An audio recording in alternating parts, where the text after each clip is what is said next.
嘿，大家好，我是尼克拉斯杨。今天我要给大家讲一个有史以来最毛骨悚然的事实。现在你和我度过的每一分每一秒，都在告诉我们，他们曾经来过。时间1小时60分，1分钟60秒，1天12时辰，1个甲子60年。满60则进1，这就是60进制。但是大家有没有想过，用60进制来计算是一件非常反人类的事情？这应该是大家小时候的一个噩梦。10个手指头伸出来怎么计算，也无法理解60秒1分钟是怎么计算出来的。我一直都在想一个问题：人类为什么不把1小时切成100秒？毕竟我们有10个手指头，这样算最方便，最符合人类逻辑。后来远古的声音告诉我，60进制不是人类创造的。我们先说10进制，人类有10根手指头，加上脚趾，一共20根。按照自然的逻辑，人类从上古时代产生智慧的那一刻，就应该采用10进制，这是最符合人性的。事实上也是这样，南美印加帝国使用的结绳计数法奎普，一个绳子节代表10或者100。在中美洲玛雅和阿兹特克帝国，他们使用20进制。根据玛雅的 Reston 法典中记载，一个点是1，一个横是5，满20则进1。欧洲古代也是使用20进制，比如法语80念作 quatre-vingts， 直接翻译就是4个20；70念作 soixante-dix， 60加10，拆开了计算。在新西兰毛利语中，如果赞美一个伟大的战士，就说你简直就是一个 te kotu we ku atu， 你是一个抵得上20个战士的勇士。20进制。所以从世界范围来看，人类从原始社会自然发展，都会像玛雅、印加、毛利人那样采用10进制或者是20进制，手脚加起来一共20个指头，符合人类最自然的逻辑。那么为什么我们现在世界会使用60进制，而60进制又集中使用在时间、几何和天文学中？因为60进制根本不是人类的数学，而它又和这些符号有关。今天团长要统一世界宗教。说起60进制，最早起源于公元前4000年的苏美尔文明，后来在古巴比伦达到了鼎盛。古巴比伦人用60进制来测量时间、角度、地理坐标、重量、长度等等一切的数据。大家看古巴比伦的楔形文字，他们按照60为基数进行计算，其中这里3600念作 shak 这个词非常重要，它出现在公元前3000年的古巴比伦的苏美尔王表上。苏美尔王表开头就提到王权从天而降，王权在埃利都。之后美索不达米亚平原就出现像神一样的王，其中记载在地球上发生大洪水之前，地球上出现过8个王，每个王统治地球的时间都是以shak为单位的，10000年以上。比如统治地球时间最长的王叫做 Amenlu-Anna， 他在位12shak，一共42300年。按照苏美尔王表，把8位王在位的年限和大洪水到现在的10000年前后加起来，那地球的文明应该从25万年前就已经存在。而地球的文明是苏美尔王表中提到的神从天而降建立的。换句话说，人类第一个文明苏美尔文明是突然出现的。现在考古学不知道苏美尔人到底是从哪里来的，也不知道他们是如何消失的，只知道他们是一群被称作黑头人的人。这个非常重要。苏美尔文明之前，人类还是处于新石器时代，但是在公元前4000年前后，美索不达米亚平原突然出现了系统性的文字，楔形文字，还有世界上第一个轮子，第一个灌溉农业，第一个天文学和60进制的时间系统，几何学，最早的城市乌鲁克，还有人类的第一部法典、药典、史诗、寺庙、金属冶炼技术等等。被称为世界上读过最多楔形文字的人，美国亚数学家里奥·奥本海默说过，苏美尔文明是在令人震惊的不可思议的短时间内突然出现的。这么说大家可能没有概念，我给大家举一个例子。人类的历史大概只有200多万年，大约在40万年前，地球上出现了一种人类，叫做尼安德特人。他们最大的特征就是眉骨特别突出。然后在大约20万年前，地球上又不知道从哪里突然出现了另外一种人类，叫做 Homo sapiens， 意思是会思考的人类，也叫做智人。20万年前的智人在脑容量、长相还生理结构等等，和我们现在的人类是完全一样的。把他们丢到人群里，你根本分不清哪些是古代人，哪些是现代人，没有区别。然后从20万年前到5万年前这一段时间内，出现了一个非常诡异的现象，在考古学中叫做中间的混乱。太乱了，这个时候的地球上有好几种人类，智商比较低的就是尼安德特人，智商比较高的就是智人，很可能还有其他品种的人类，比如说我们之前讲的长头星人。他们可能在上古时代一起混战，场面就是动画片《疯狂原始人》的景象。尼安德特人就是瓜哥，智人就是阿盖。然后在5万年前的时候，和我们一样的智人突然就变了，考古学中被称为 Cognitive Revolution， 认知革命。这个时候的人类突然啪一下开窍了，可以听懂相互说的话，还出现了手势、绘画、饰品、原始宗教等等。在1939年，德国的一个叫做 Hohensteinstadt 的原始山洞里，发现了一个用猛犸象牙雕刻的狮头人像，探测年有4万年的历史。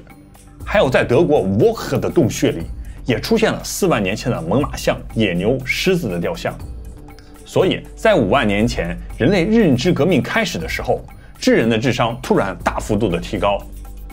这时候还活着的尼安德特人就已经不是智人的对手了，双方可能开始混战，或者是因为冰河时期到来太冷了。按照尼安德特人的智商，他们不会和智人一样打猎做皮衣来避寒，所以到了3万年前的冰河时期，尼安德特人就已经全部灭亡了，被冻死了。地球上就只剩下智人了，也就是我们现在的人类。所以从这里来看，智人从20万年前的旧石器时代到1万年前的新石器时代，一共19万年。人类都处于石器时代，用了19万年的石头，一直没有任何突破。然后就在公元前4000年前后，苏美尔文明一下子咵一下突然出现了，城市农业、铁器文字、天文神庙啊，一下全都有了。按照刚才人类发展的历史，这种高级文明大规模爆发的现象是不可能的。等等，难道这是苏美尔王表中的上帝之子、外星之王给地球带来的文明？不要眨眼，请准备好脑细胞。旧约圣经约拿书中记载，神让先知约拿进入一座大城，叫做尼尼微。约拿说这座城非常大，走3天才能走完。尼尼微是亚述帝国的重镇，里面金字塔、寺庙什么都有。国王叫做亚述巴尼巴，他称自己为宇宙的王。亚述巴尼巴建造了一个巨大的图书馆，收集了10几万块古代苏美尔泥板，其中有一块叫做远古文字。他在结尾中写道：我亚述巴尼巴，书写之神赐给了我他的艺术知识，让我开始了解写作的秘密。我甚至可以读懂那些错综复杂的古苏美尔语石板。我明白了石刻中的神秘文字，从洪水之前的日子开始。后来图书馆经历战争都被烧毁了，但是泥板不会腐烂。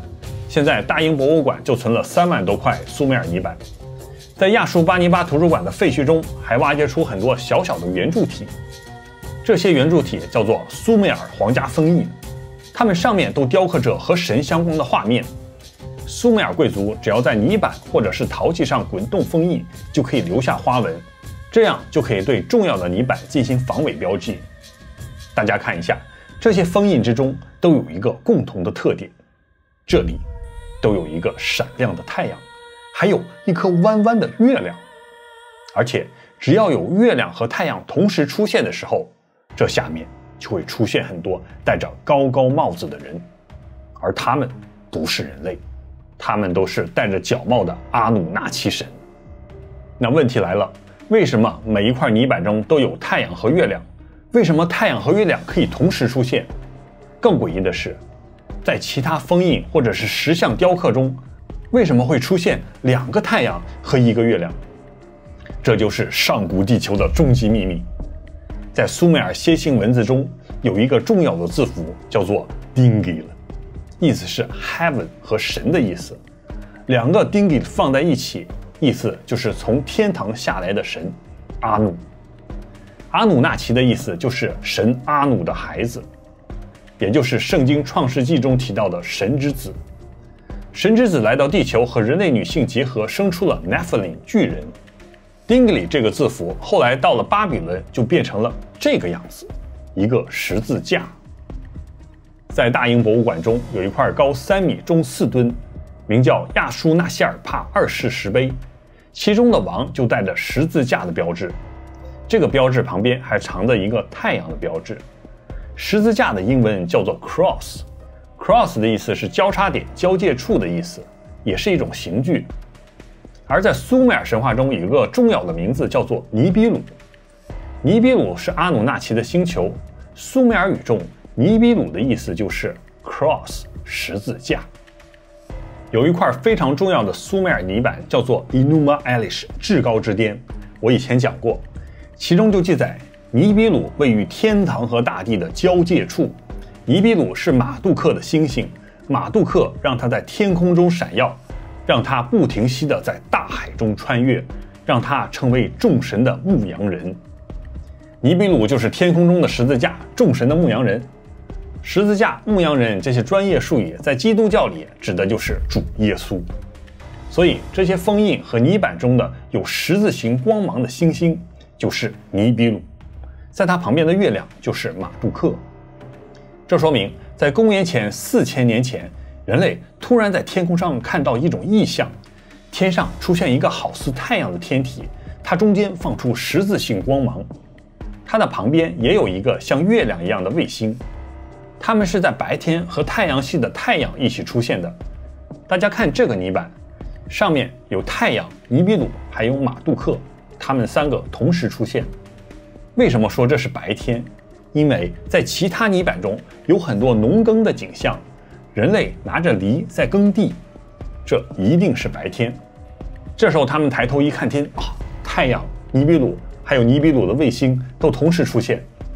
之前讲过，苏美尔文明是突然出现的，是人类第一个灌溉农业文明。那这农业科技人类是如何突破的？大家再看这一幅泥板，这里中间做了一位阿努纳奇，他的名字叫做恩基。有另外一位阿努纳奇拉着一个人类，把他带到他的宝座前，然后恩基把这个犁交给了人类。这里就暗示苏美尔文明是阿努纳奇交给人类的。然后大家看这里非常关键，大家数一下，这里包括太阳一共有12颗星，这个意思是整个太阳系加上尼比鲁一共有12颗星。现在太阳系里有太阳、月亮，再加上水金地火木土天海冥，一共11颗，如果再加上尼比鲁就是12颗。公元前4000年前的苏美尔人就已经知道太阳系有这么多颗星星，那剩下的问题就是尼比鲁是否存在。大家再看这一幅图，这天上的7个点是什么意思？为什么在尼比鲁和阿努纳奇出现的时候，他们还要再刻画出7个点呢？这幅泥板告诉我们了一切。它讲的是，当尼比鲁在天上出现的时候，阿努纳奇坐着长着翅膀的飞行器，经过7颗行星在地球着陆，这7个点代表着太阳系中的7颗行星。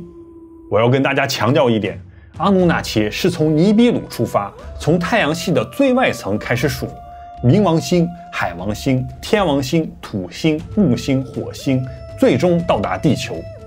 地球是阿努纳奇从尼比鲁出发走过的第7颗行星。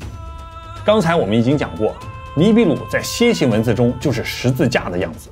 十字架在古埃及叫做安卡，代表生命，后来又经过古希腊的转换，变成了印度教加了4个点的万字，又简化为佛教的万字，还有佛教的轮宝标志，然后就是基督教的十字架，而且还有伊斯兰教的星月标志。这所有的宗教都来自人类的第一个文明——苏美尔文明。他们知道太阳系里应该有12颗行星。我要问大家一个问题：为什么古希腊奥林匹斯有12主神，古印度有12个太阳神的化身，希伯来以色列有12支，佛教有12天尊，耶稣有12门徒？为什么佛教须弥山有7大洲？为什么耶稣手里会拿着7颗星星？这里都是在隐喻尼比鲁十字星曾经来过。在圣经新约启示录第2章一开头，先知约翰就提到耶稣，说他是右手拿着7星，在7个金灯台中间行走的。这是先知约翰在梦中看到的，他看到耶稣行走了7颗星星7颗灯台，然后来到地球，对人类进行最后的审判。在古兰经中也讲过，天堂分为7层天，先知穆罕默德曾经夜行7天。我在7个地球这集中也讲过，在古希伯来传说中，神创造了亚当之后，就把他带过了7个星球。神让亚当看每个星球的样子，最后亚当觉得其他几个星球特别黑暗寒冷，而且还有奇怪的生物出现，非常害怕，只有地球非常舒服，于是神就把亚当留在了地球。It might turn out that when we go out there exploring the galaxy, we might find a whole bunch of dead one-planet civilizations. You know, and they just never made it to the next planet. Ghost towns. Yeah, strange ghost towns of like, you know, it's like if you, you know, we'll go through the archaeological ruins of like ancient Babylonians and Sumerians and like, you know, and like trying to decode their writing, like what the hell linear be and hieroglyphics and. 当时讲故事还有点青涩，大家有空可以看一下。所以这些6000年前的苏美尔泥板，还有地球上所有的宗教，讲的都是一个故事：神从太阳系的第12颗星尼比鲁来，降临地球，给人类带来文明，不过也给地球带来了灾难。大家也可以看一下上一集古巴比伦地图这一集，非常精彩。那问题来了，为什么我们现在看不到尼比鲁星？它到底在哪里？这是因为太阳系中只有1颗恒星。但是宇宙中几乎所有的星系都是2颗恒星以上的多恒星星系，所以天文家推测，在我们太阳系外还存在着另外1颗恒星，尼比鲁就是围绕着这颗恒星旋转。它在苏美尔文明刚开始之前，经过太阳系和太阳系的行星发生了碰撞，产生了很多碎片，就形成了现在的柯伊伯带，里面全是破碎的陨石。这个事情在希尔帕2世石碑中已经刻上去了。大家看这里，这个石碑是在讲戴着有角帽子的阿努纳奇从尼比鲁穿过柯伊伯带，到达了有着太阳的地球。那阿努纳奇什么时候来到地球的？圣经在创世纪中已经讲了，只不过非常隐晦，没有人能看得出来。在圣经创世纪第6章1到7节中记载，有神的儿子来到地球，和人类的女子结合，生出了 Nephilim 巨人。但是在其中的第3节，神突然说，人既然是属肉体的，我的灵就不永远住在他里面，但他的日子还有120年。教堂神父应该给大家都讲解过，说这句的意思是神规定人类的寿命只有120年。但是记住这个时间线，在神说完这句话之后，神就开始准备发动大洪水灭了巨人。这时候诺亚出生了，诺亚他活了950岁，他的儿子闪活了600岁。这都是神说他的日子还有120年之后，他们活了这么长时间。所以这120年并不是人类的寿命。这句话在希伯来语原文是这么说的：哈亚用梅亚 aslim shana， 人类的日子还有120个 shana。shana 的意思是年，在苏美尔语中有一个年的计量单位叫做 shah， 一 shah 是3600年。大家看苏美尔语楔形文字的远古版和阿卡德版，它们都是象形文字。这一个圆圈意思就是尼比鲁围绕马杜克公转的一圈，就是一沙赫，3600年。古希伯来语也是继承苏美尔语的一部分，所以在圣经中一沙赫念作一沙南。因此在创世纪中，神的儿子降落地球之后，神马上就说人的日子还有120沙南，意思就是神要在120沙赫之后发动大洪水。这么算，120乘以3600，就是阿努纳奇降落地球，再过43万2000年，神发动大洪水灭亡了一切。大家再回忆一下我们之前讲过的历史，原始人尼安德特人是在什么时候出现的？ 40万年前。所以阿努纳奇是大约在44万年前来到地球，之后40万年前出现了尼安德特人，然后神的儿子开始和人类交合，生出了巨人奈弗林。我在死海古卷这一集中讲过，神看到了堕落天使和巨人污染了地球，非常无比心痛，于是神就改造了诺亚的基因，让他建造诺亚方舟。诺亚其实就是神创造的一个全新的人类，他出生的时候和普通人类不一样，这在死海古卷中的拉麦之书中有详细记载。诺亚代表的就是在20万年前出现的高智商智人。这集大家一定要看一下，地球人类所有的时间线和圣经中记载的是完全相符。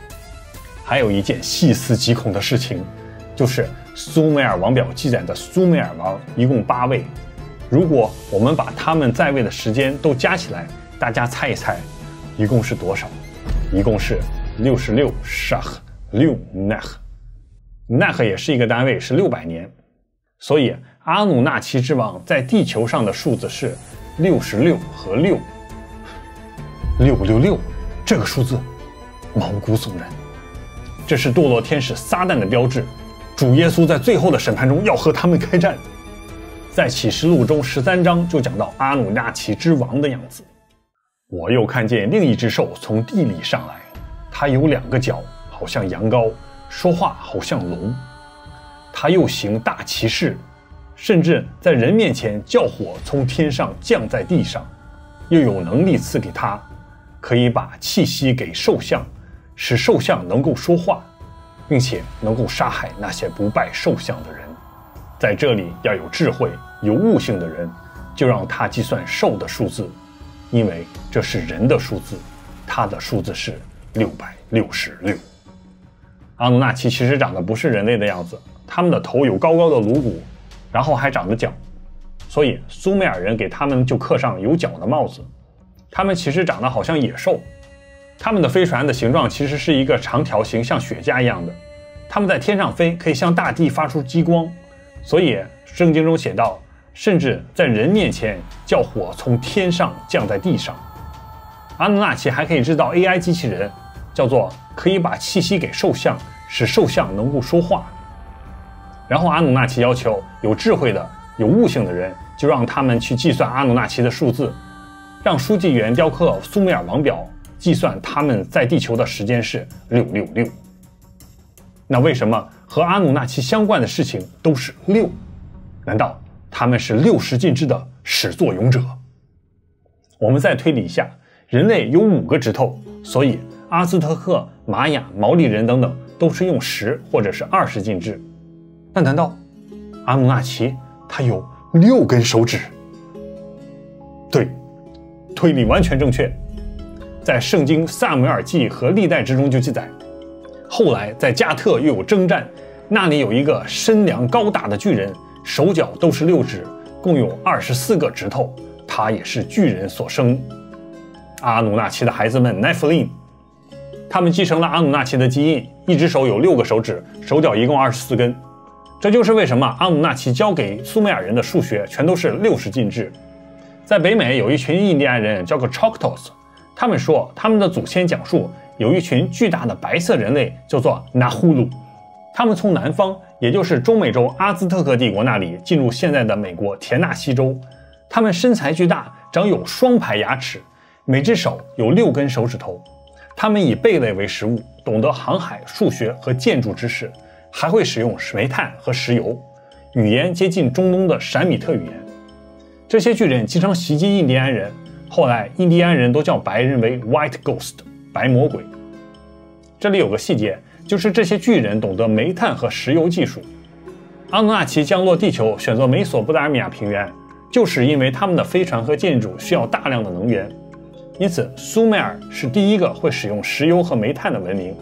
在苏美尔语中有无数关于石油、沥青、焦油等等石油制品的单词，但是古埃及只有一个单词沥青，用作防水。大家再看一下中国河南龙门石窟北魏开凿，其中有一座3.18米高的释迦摩尼坐像，他的手都是6根手指头。难道这是工匠的低级失误？这可是北魏魏宣武帝下的圣旨开凿的，所以如果工匠凿错了，那所有的监工还有官员都是灭族之祸。我以前节目讲过，释迦牟尼是具有32相的转轮圣王，他可是丈六金身的巨人。大家再看一下释迦牟尼诞生的这一节，就知道我讲的是什么意思。团长其实已经知道了阿努纳奇上古的秘密，他们长得什么样，生理结构是什么样的，社会组织形式，还有他们什么时候会回来。但是我不能一下子告诉大家，否则你们的大脑会爆炸的。以后我会给大家慢慢的透露，这所有的故事都是团长本人亲自撰写，绝对原创，请大家多多关注、点赞、转发、打开小铃铛，还可以使用超级留言和PayPal请团长喝咖啡哦。我们下期再见。Hello， 这一集秘密太多了，再给大家讲一下。在大航海时代1520年，麦哲伦探险队的编年史史学家安东尼奥·皮加费塔，他记载他们的船队第一次到达阿根廷圣胡利安的附近，突然他们看到海边出现了一个白色的巨人，有4米多高。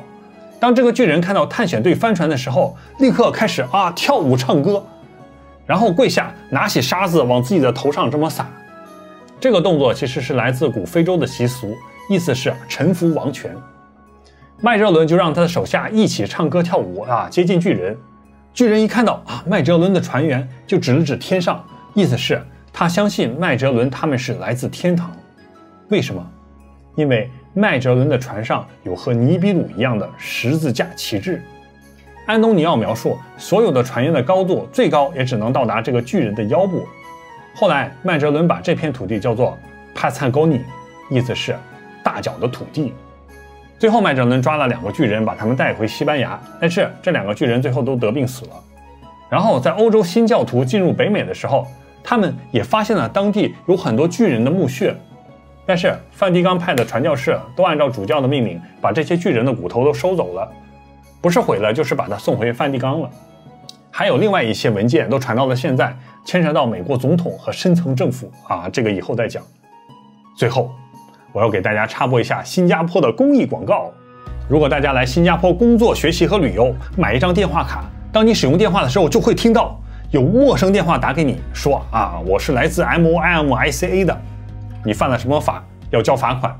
这告诉大家，这都是假的，这些陌生电话都是诈骗犯。